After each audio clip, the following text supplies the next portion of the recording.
Hello বন্ধুরা, তোমাদের সকলকে আমার আরও একটি ব্লগে স্বাগত। রবিবার মানেই ছুটির দিন, আর সারা সপ্তাহের ক্লান্তি দূর করতে এই দিনটাতে পাহাড়ে যেতে খুব ইচ্ছা করে। আর রবিবার দিনই আমরা ছুটে চলি পাহাড়ের উদ্দেশ্যে। আজও তার ব্যতিক্রমী হয়নি, তাই আজ সকাল সকালই আমরা বেরিয়ে পড়লাম পাহাড়ের উদ্দেশ্যে। বন্ধুদের গ্রুপ বলতেই আমরা 6 জন। আগে প্রত্যেক রবিবারে আমরা 6 জন মিলে বেরিয়ে পড়তাম কোনো অজানা উদ্দেশ্যে, কিন্তু এখন সেটা হয় না।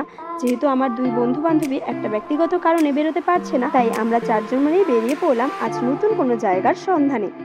এই পাহাড়ি রাস্তাগুলো যেমন ভালোবাসার, তেমন কিন্তু অনেক অনেক চেনা। তো আজ যেখানে যাচ্ছি সেখানে আমি এর আগে কখনো যাইনি, আজ প্রথমবার। চারিদিকে যেন বসন্তের ছোঁয়া লেগে গেছে, গাছের পাতাগুলো সব ঝরে পড়েছে। প্রতিটি ঋতুর থেকে বসন্ত একদম আলাদা। যেমন ফুলে ফুলে ভরে ওঠে চারিদিক, তেমনি গাছের কিন্তু পাতা হারা হয়ে যায়, আর প্রকৃতি যেন অন্য রূপে ধরা দেয় আমাদের কাছে। যাই হোক, অনেক বকবক করতে করতে আমরা কিন্তু সোজা শুকনা রাস্তা দিয়ে চলে আসলাম রংটংয়ের দিকে। 15ই আগস্ট লাস্ট আমরা রংটং গিয়েছিলাম, তারপর আর সেদিকে যাওয়া হয়নি। তখনও আমরা 4 জন মিলে গিয়েছিলাম।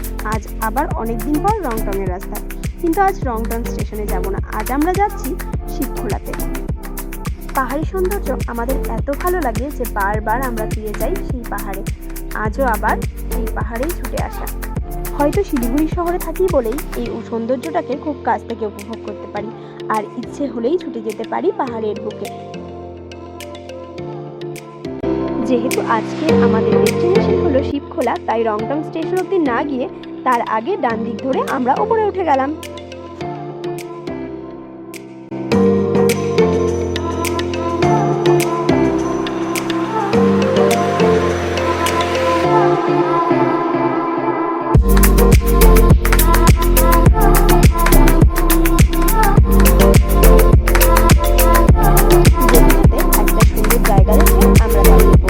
একটু কিছু ফটো সেশন করার জন্য, আর এই জায়গাটা ভীষণই ভালো লাগে।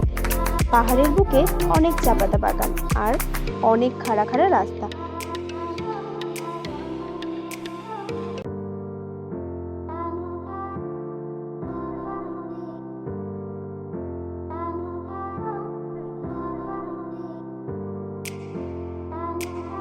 পাহাড়ের ঢালে সারি সারি চা পাতা বাগান, আর আমরা দুজন ফটো তোলার জন্য সেখানে উঠে গিয়েছিলাম, কিন্তু নামার সময় পূজা আর নামতে পারছিল না।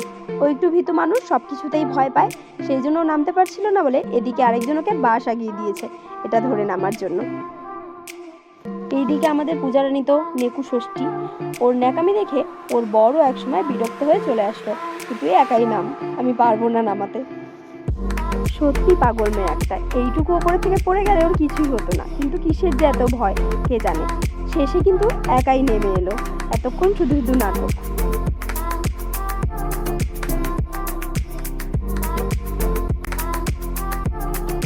প্রকৃতির মাঝে সময় কাটাতে বেশ ভালো লাগে, তাই অনেকটা সময় কিভাবে এখানে কাটিয়ে ফেললাম বুঝলামই না।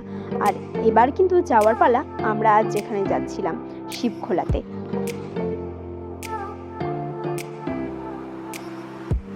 আবার যাত্রা শুরু হলো আমাদের আজকের ডেস্টিনেশনের দিকে, আর পথ কিন্তু আরো বেশি আঁকাবাঁকা শুরু হলো, আরো বেশি পাহাড়ি ঢাল, উঁচু উঁচু রাস্তা,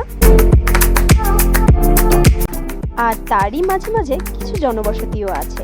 কিছু কিছু মানুষ কিন্তু এই পাহাড়ের বুকে সুন্দরভাবে বাস করছে। হয়তো তাদের জীবনযাপনটা আমাদের মতো স্বাভাবিক না, একটু কষ্টকর, কিন্তু এই প্রকৃতির মাঝে হয়তো তারা খুব শান্তিতেই আছে। সোজা রাস্তায় আস্তে আস্তে এখানে রাস্তাটা দুদিকে বাঁকা হয়ে গেল, একটা উপরের দিকে উঠে গেল আর একটা নিচের দিকে। তোমরা যদি যেতে চাও তাহলে কিন্তু তোমাদের নিচের দিকেই যেতে হবে, কারণ এতক্ষণ আমরা উপরে উঠছিলাম ঠিকই, এবার আমাদের নামতে হবে অনেকটা। পাহাড়ি রাস্তা ধরে কোথাও যেতে তেমন অসুবিধা হয় না, কারণ রাস্তার সংখ্যা খুবই কম থাকে। আর দেখতে দেখতেই আমরা চলে আসলাম শিবখোলা স্পট। এখানে একটা ভোলে বাবার মন্দির আছে, মানে শিব ঠাকুরের মন্দির, তার নাম অনুসারে হয়তো এই জায়গাটার নাম শিবখোলা। তো আমরাও চলে গেলাম মন্দিরের ভিতরে। কোথাও একটা যাওয়ার পথে যদি ভোলে বাবার দর্শন পাওয়া যায় রাস্তায়, তাহলে কিন্তু মনটা বেশি ভালো হয়ে যায়। আর আমিও এখানে ভোলে বাবার প্রণাম করি না, আর সঙ্গে কিন্তু মা কালীও ছিল। এখানে একটা জায়গাতেই একটা গামলার মধ্যে অনেক কয়েন ফেলা ছিল, আমরাও একটা কয়েন ফেলে দিলাম। যদিও জানি না এখানে কি উদ্দেশ্যে রাখা, কিন্তু আমি এটা অনেক জায়গায় দেখেছি, নেপালিদের অনেক মন্দিরেই এটা থাকে যে উইশ করে নাকি এখানে কয়েন ফেললে সেই উইশটা পূরণ হয়, তাই আমরাও ফেলে দিলাম একটা কয়েন।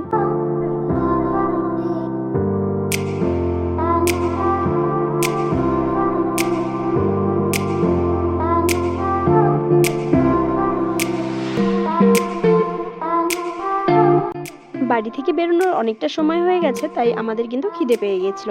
আর সেই কারণে আমরা এখানে বসে পড়লাম মোমো খেতে। পাহাড়ি রাস্তায় গেলে মোমোটা সব থেকেই বেশি ভালো লাগে। আর আমরা কিন্তু মোমো আর ওয়াই ওয়াই অর্ডার করে নিলাম। খাবারটা একদমই টেস্টি ছিল না, তাই আমরা খুব কম পরিমাণেই নিয়েছিলাম, কিন্তু সবারই খিদে পেয়েছে। আর সব 4 জন মিলে খেয়ে নিলাম। আর আমরা 4 জন যেখানে থাকি খাবার নিয়ে তো মারপিট হবেই। দেখো শুধু এদেরকে, এরা দুজন নিজের মোমো শেষ করে এবার এর ওয়াই ওয়াইটা খেয়ে নিচ্ছিল, আর কিছুতেই দিবে না।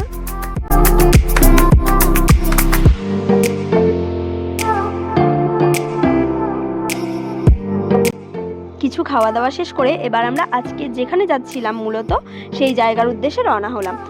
তো মন্দিরটাকে ক্রস করে একটু এগিয়ে যেতে হবে, গিয়ে একটু নিচের দিকে নেমে যেতে হবে এরকম একটা রাস্তা দেখে। জায়গাটা ভীষণই সুন্দর, আমরা দেখে ঠিক করেই এসেছিলাম যে এই জায়গাটাতে যাব। অবশেষে আমরা চলে এসেছি আমাদের আজকের ডেস্টিনেশনে। আর আমরা এখানে গাড়িটাকে পার্কিং করে নিলাম। এখানে গাড়ি পার্কিংয়ের জন্য কিন্তু প্রতিটা গাড়িতে 20 টাকা করে দিতে হয়। মেইনলি যে জায়গাটাতে আমরা যাচ্ছি সেটা কিন্তু আরও 5 মিনিটের ডিস্টেন্স আছে, কিন্তু এই রাস্তাগুলো দিয়ে গাড়ি যায় না, সেই জন্য এখানে গাড়িটাকে পার্কিং করে আমাদেরকে হেঁটেই যেতে হবে। এবার জায়গাটা অনেক সুন্দর বলে এখানে কিন্তু হোমস্টেরও ব্যবস্থা আছে। একটু দূরেই অনেকগুলো সুন্দর সুন্দর ঘর আছে হোমস্টের জন্য। দেখো এখান থেকে দেখা যাচ্ছিল। রাস্তায় আমরা মোমো আর ওয়াই ওয়াই খেলাম, কিন্তু এতটাই বাজে টেস্ট ছিল যে আর নেওয়া হয়নি। আর প্রত্যেকেরই খিদে পেয়ে গেছিলো, কী বা খাবো এখানে, সেই কারণে আমরা এবার বিস্কুট নিয়ে নিলাম। সুন্দর পাহাড়ি গ্রামটার মধ্যে অনেক ছোট ছোট দোকান আছে, আর এখান থেকে আমরা বিস্কিট, লেজ এগুলো নিয়ে নিলাম।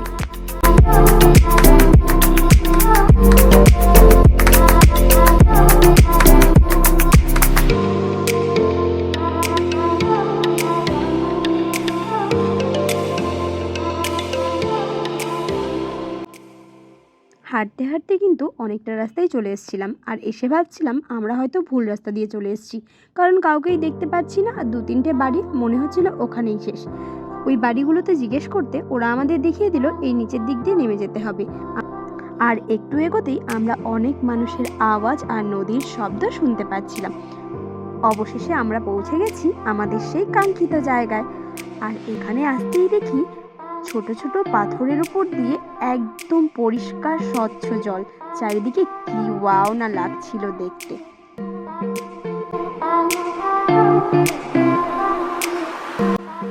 এত সুন্দর জল দেখে নিজেকে কি আর ধরে রাখা যায়, তাড়াতাড়ি নেমে পড়লাম সেই জলে। পাহাড়ি ঠান্ডা জলে পাগুলো যেন একদম জমে বরফ হয়ে যাচ্ছিল। এইদিকে প্যান্ট ভিজে যাবে বলে আরেকজন জলে নামতে নারাজ, তাকে অনেক টেনে হিঁচড়ে এবার জলেও নামানো হলো।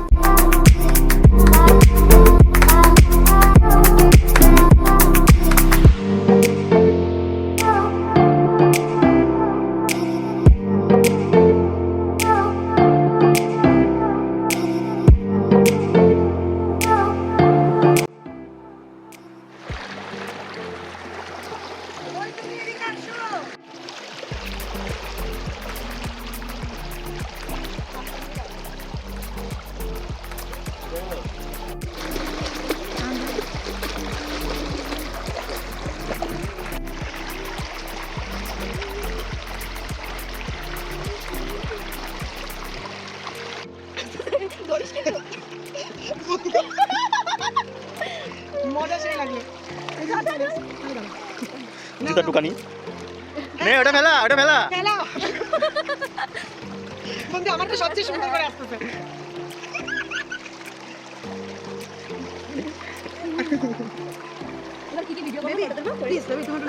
জলটা অনেক ঠান্ডা ছিল ঠিকই, কিন্তু এই জলে খেলা করতে ভীষণ মজা লাগছিল। এতটাই পরিষ্কার জল কি বলবো। আমরা কিন্তু এখানে অনেকটা সময় কাটালাম। ভিডিও সেশন, ফটো সেশন যেন এখান থেকে উঠতেই ইচ্ছে করছিল না।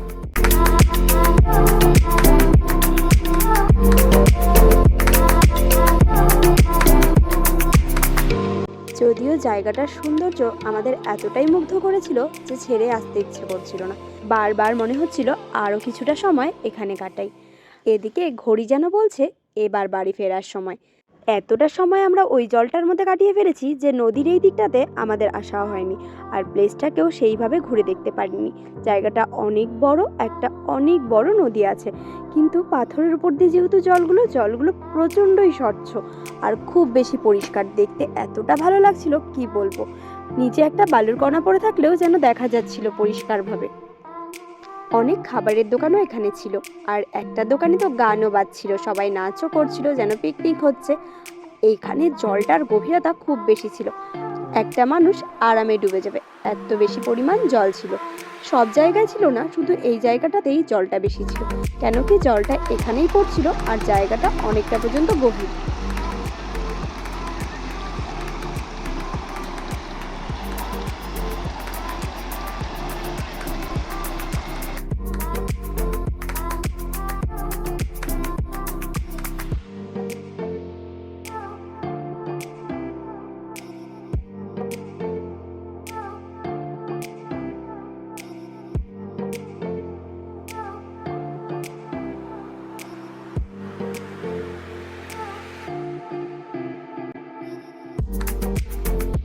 আমরা যেই রাস্তা দিয়ে গিয়েছিলাম মানে ওই গ্রামটার মধ্যে দিয়ে, আর সেই দিক থেকেই আসার সময় ব্যাক করলাম, কারণ কি অন্য রাস্তাটা জানা নেই কোন দিক দিয়ে আসবো। যদিও আরও অনেক মানুষই ওই দিক দিয়ে যাচ্ছিল, কিন্তু এই রাস্তাটা একটু ভালোই ছিল, ওই জন্য আমরা আসার সময় এই রাস্তাটা ধরেই আসছিলাম।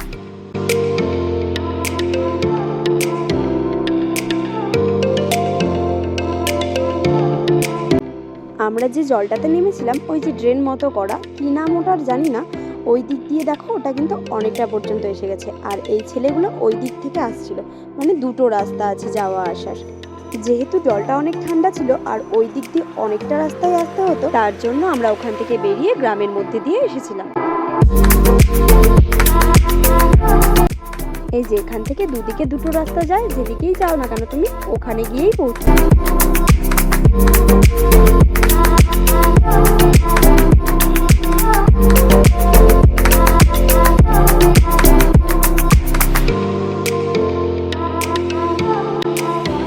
যেখানে গাড়িটা পার্কিং করেছিলাম সেখানে কিন্তু অনেক জনবসতি ছিল।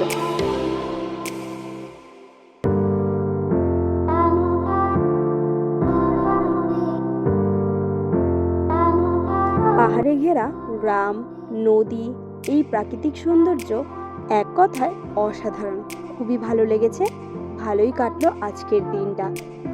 অবশেষে সেই আঁকাবাঁকা পাহাড়ি পথ ধরে বাড়ির উদ্দেশ্যে রওনা দেওয়া।